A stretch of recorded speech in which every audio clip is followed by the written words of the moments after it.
tripping balls. Not even two.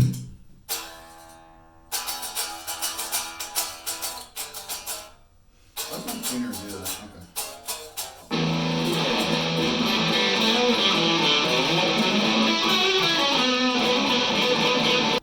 Salut, and welcome to the second edition of How Did You Write That Song? Featuring not one, but 2/3, that's 66.6% maths of Yester Daze. We're missing Matt Ware. Matt Ware is not here because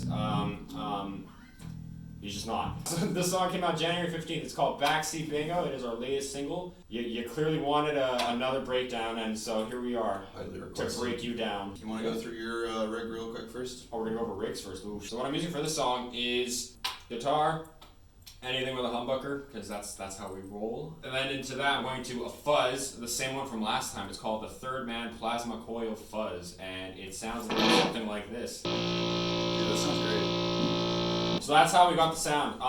So I'm using that mainly, and then from there, honestly, the only other pedal I use is the Pog. So that is just an octave effect. So this is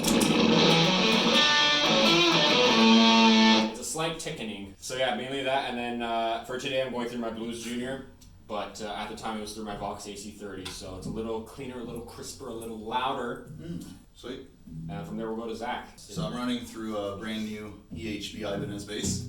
Yummy, yummy. Well, essentially for every song I have my compressor always on. I have right now the brand new Empress MK2 compressor, made in Canada, very sweet. Kind of hot. And then that will run through my Electro Harmonics Soul Food, which is also sort of an always on pedal, just a little bit of dirt. And then to thicken it up, I've got an Octave 2. Right now that one's the TC Electronics Up and Up. And then for this song, 2 Live, sometimes I'll punch in my Electro Harmonics C9 organ machine. Yeah, very tasty.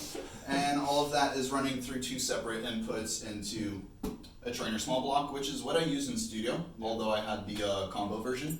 And then through my Eden 210 cab, and that's pretty much it. It was pretty simple rig. I didn't use any phaser or any fuzz on this one. No, I'm a fuzzy one. Yeah, so pretty nice. Pretty nice. Yeah, man. So that's the ending of the video.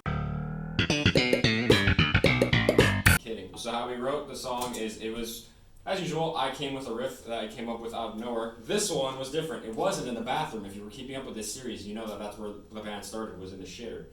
A riff that I came up with in my bathroom.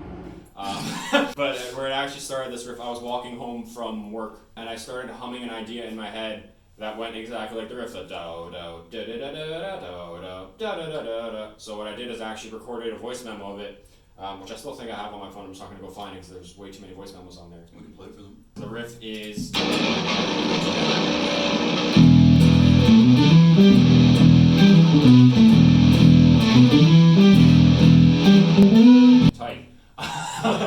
So the whole song was written around that riff. Vocally and lyrically, I was going for a glam kind of vibe where it's very, check me out. I'm kind of big shit, even though if anyone knows me personally knows I'm the complete opposite of that. I actually hate myself.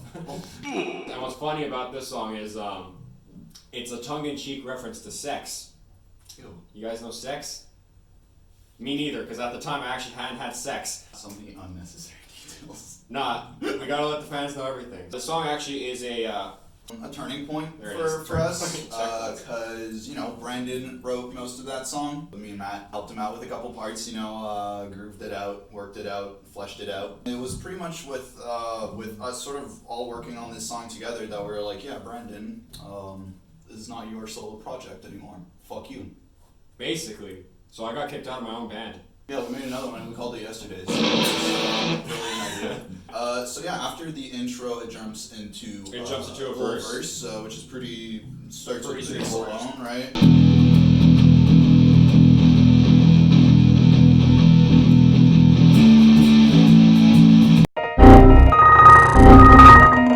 It's the same thing, and then we just grooved up the guitar part for the second half. Yeah, a bit of variety. And then from there, straight into a chorus.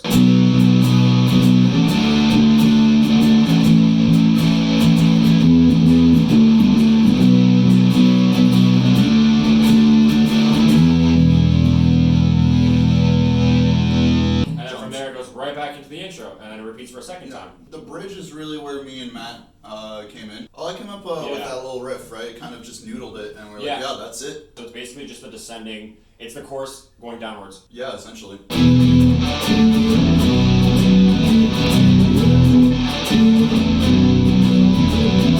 So it's literally the exact same chords, only difference is the second half, I just go to the higher octave of the B. And so it's very opportunistic, I guess, for all of us to have our moments to shine. So Zach actually does shine on the last chorus. There's this really cool lick, which, again, I think it's just a pentatonic, right? Yeah, we were in studio, and it was our producer, Matt Nosets, shout out. Shout out to another Matt.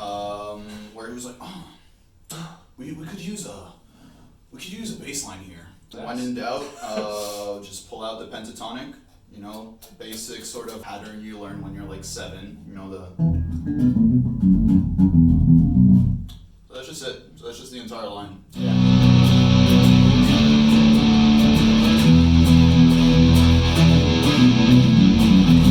If you notice, I added my sub on this one. Yeah. I really like doing that, sort of just adding the sub in very strategic places without, you know, having to play anything different. Brings you a bit more punch. Live, you know, punching that sub always gives you that extra girth. I'm a bit of a shopaholic when it comes to gear, so we are both absolute gear thanks. It's really bad for the budget. Honestly, an important note on gear. I know I'm like this. I don't know if you are. I use gear in a way of writing kind of thing. I don't know if it makes sense, but a lot of people are really good technically, and again, it goes back to the tone over talent. I get inspired when I have good tones. It's a lot of trial and error, and a lot of, you know, I look at what my influences are using. Obviously, don't try to use the exact same stuff as your influences, but, you know, sometimes there is a certain pedal that's going to get that sound because it'll be a signature or something like that. So that's how I write. I've always been a very simple kind of shooting from the hip when it comes to stuff. Yeah, no, we're very much a tone over talent type of band again. 100%. Yeah, Seb, our manager at our job, has like 30 years easily of like experience with working in shops and all gear and stuff like that, being a tech and that jazz. Great resource person. Yeah, he is. So I've asked him 1,000 times, you know, like, what do you think? What should I do? Should I do that? And then he's like, honestly, he's like, whatever sounds good, sounds good. We both work in a music store. How I am with customers, and I always tell people, do your research. If you're not sure, don't go in and just buying something just because, you know, it looks cool, this or that. Just do your research and see what works best. Yeah, I mean, YouTube is a surprisingly good resource too for pedals and stuff. You know, it's never going to sound the exact same because the guys always have like crazy good amps with crazy good guitars, and they have like 5 mics on it with the $3,000 preamps running on it. So it's not super fair. But you can more or less sort of guess what it's going to sound like, as long as the guy has, you know, more or less the same pickup configuration and everything. But yeah, besides that, in terms of Backseat Bingo, I know it's one of my favorite songs that we have so far, even though there's like a solid like 4 available online right now, maybe. One of which is our platinum recording hit, Holy Mountain. Original. You'll never believe this. We wrote it with Noel Gallagher, so kind of a big deal. I don't know anything about Yester Daze. I don't wish to know anything about Yester Daze. It sounds like a fucking artist from the Renaissance period.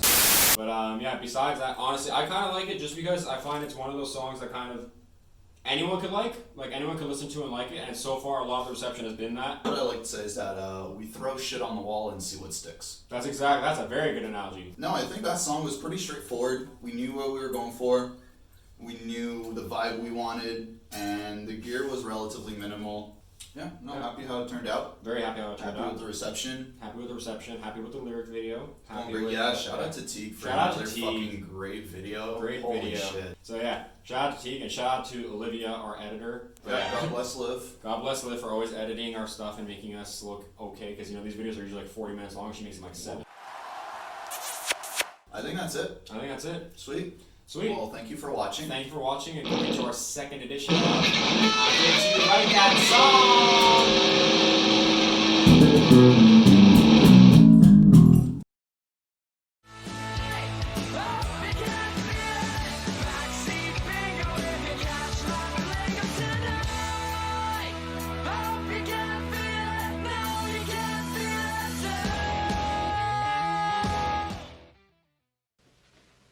You're still here?